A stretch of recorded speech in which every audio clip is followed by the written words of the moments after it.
আরজিকর কাণ্ডের মামলা চলছিল সুপ্রিম কোর্টে, সেখানে শুনানি চলছিল। সেই শুনানির খবর আপনাদেরকে আমরা দিচ্ছিলাম এবং যে পর্যবেক্ষণ এই মুহূর্তে দেশের শীর্ষ আদালতের যে সর্বভারতীয় প্রেক্ষাপটের ক্ষেত্রে মহিলাদের নিরাপত্তা সুনিশ্চিত করার ক্ষেত্রে এই মামলা অত্যন্ত গুরুত্বপূর্ণ এবং সেই ক্ষেত্রে আরজিকর হাসপাতালের যিনি প্রাক্তন অধ্যক্ষ তাকেও বেশ কিছু প্রশ্নের মুখে কিন্তু পড়তে হচ্ছে, যেখানে কিন্তু দেশের প্রধান বিচারপতি তিনি বলছেন যে কেন পদত্যাগ করার পর তাকে অন্যত্র সরিয়ে দেওয়া হলো এবং সেক্ষেত্রে ইতিমধ্যেই এই মামলাতে আইএমএ তাদেরকে যুক্ত করা হয়েছে, ইন্ডিয়ান মেডিকেল অ্যাসোসিয়েশন তাদেরকে যুক্ত করা হয়েছে এবং এই যে আরজিকরের ঘটনা, সেই আরজিকরের ঘটনাতেই সিবিআই ইতিমধ্যেই তদন্তভার হাতে নিয়েছে, তদন্ত করছে এবং সেক্ষেত্রেই সিবিআই এবং রাজ্য সরকারকে পূর্ণাঙ্গ রিপোর্ট পেশ করতে হবে।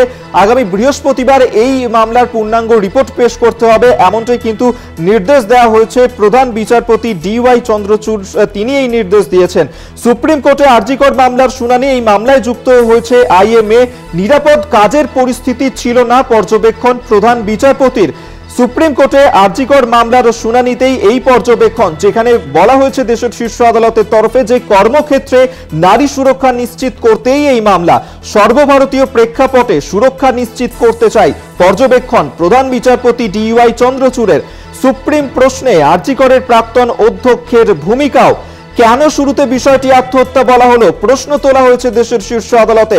যখন ভাঙচুর হলো পুলিশ কি করছিল, পদত্যাগের পর সন্দীপ ঘোষকে কেন অন্যত্র নিয়োগ করা হলো, প্রশ্ন প্রধান বিচারপতি DY চন্দ্রচূড়ের। এই মামলার পরবর্তী শুনানি রয়েছে আগামী বৃহস্পতিবার এবং সেই দিনই সিবিআই ও রাজ্যকে পূর্ণাঙ্গ রিপোর্ট জমা দিতে হবে, নির্দেশ প্রধান বিচারপতির।